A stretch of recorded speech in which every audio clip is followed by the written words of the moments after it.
You're now watching Showbiz Now, your daily showbiz update.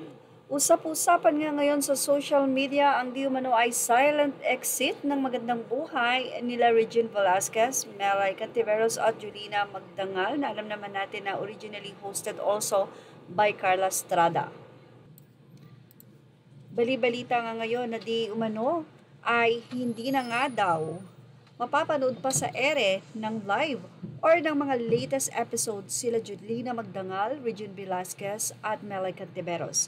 Ang nasabi nga pong kanilang show na magandang buhay kung saan ayon sa rason ay hindi na nga daw kaya pa na i-provide ang talent fee ng tatlo. Kaya naman ito ay napagdesisyonan na alisin na sa ere or hindi na nga mag-continuous pa ang kanilang show.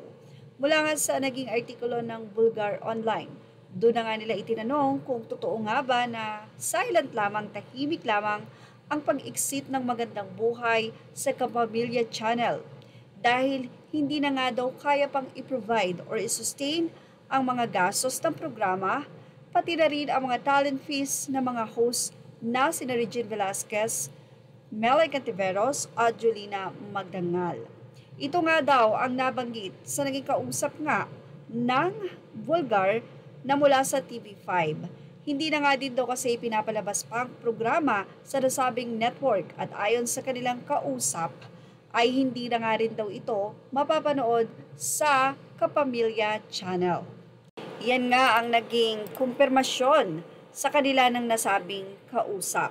Well, siyempre, para mapatunayan kung ito ba ay may katotohanan, nitong March 13 ay pinanood pa nga raw ng nasabing artikulo para nga ito ay mapatunayan kung ito ay napapanood pa sa ere.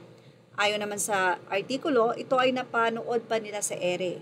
At ang sabi pa nga ay ang nasabing episode ay ang pagbalik tanaw nila Regine Velasquez na sila ay nagkakaroon pa ng chance na makapag-mall, makapanood ng sine, makapag-shopping na mag-isa noong year 90s. Pero nung sikat na nga daw ito ay hindi na nila nagagawa pa ito. Pero ang nasabi ng episode na yon ay replay na lamang. Hindi na nga daw ito latest episode. Kaya naman tinanong nga o nagbigay ng mensahe ang Bulgar Online sa Kapamilya Channel para makumpirma kung totoo bang exit na nga at hindi na nga mapapanood pa sila Regine, Melay and Julina dahil na nga rin hindi na kayang i-sustain ang mga pangangailangan ng programa, especially ang kanilang talent fee. Well, no, masasay ng mga fans dyan ng magandang buhay. Ilagay na ang inyong opinion dito at baka naman pwede niyong iprotesta kung ayaw niyo pong isara ang show, magpatuloy pa ito. Thank you for watching. Images are all credit to the rightful owners.